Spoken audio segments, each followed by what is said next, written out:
آخر ماه مرد در کلانترین اسپرس یا ایپادروم ولایت سوخت مسابقه بزکشی پایگاه نوروزی با استفاده از 700 اسب تمرین دیده از منطقه های گوناگون کشور دایر گردید.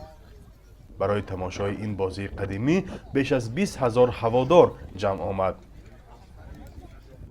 солҳои гузашта аз ӯзбекистон аз қирғизистон бисёр човандозо бисёр савораҳо бо аспҳо меомаданд иштирок мекарданд, локин аз сабаби ҳамин касалӣ иштирок ҳозир кам аст, локин оянда бо ина мо пешба мебарем ки ваҳо омада иштирок карда моям рафта мусобиқаҳои ваҳо иштирок кунем.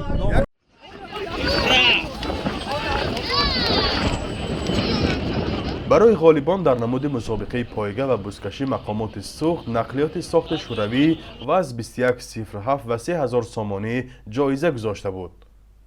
در سبقت اسبتازی نکروز میرزا ابراهیموف چاوانداز از شهر خوجند مسافه 2200 متر را در بیشتر از 2 دقیقه طی نمود و جایزه را صاحب گشت. میرزا دولت میرزایف صاحب این اسب 6 سال است که اسبهای ذات انگلیسی را در شمال کشور پرورش و تمرین می‌دهد. دوستان عزیز، دور دویمی مسابقه پایگاه بین اسب‌های ذات تاجیکی دویدن از رسپوبلیک چچنه آوردگیم.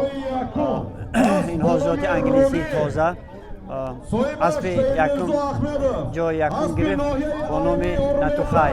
اسب 6 ساله، اسبی که جای دوم گرفت با نام خیلی 7 ساله. این مهنتی پرمشقت را طلب میکند. به مهنت یگان چیز نایل شدن قین. شکر خدا که امروز جای یکم نایل شدیم. این مربیایی که سواره هایی که اسب‌ها را سواره کردند، اینها شب و روز مهنت کردند، مشقت کشیدند.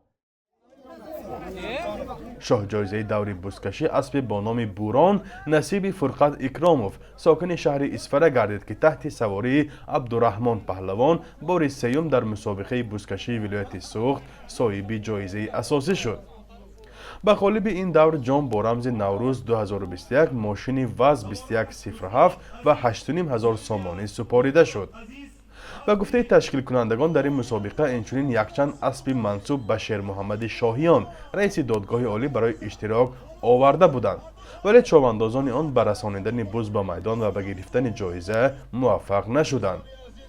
حالا در سوخت 100 سر اسب ذاتی انگلیسی، قریب 50 سر اخالتیکه و اسبهای خوشزاد تاجیکی را پرورش میکنند و میخواهند در شهرک سیحون ناحیه باباجان غفوروف یک اسپرز بین المللی 30 گکتری بسازند.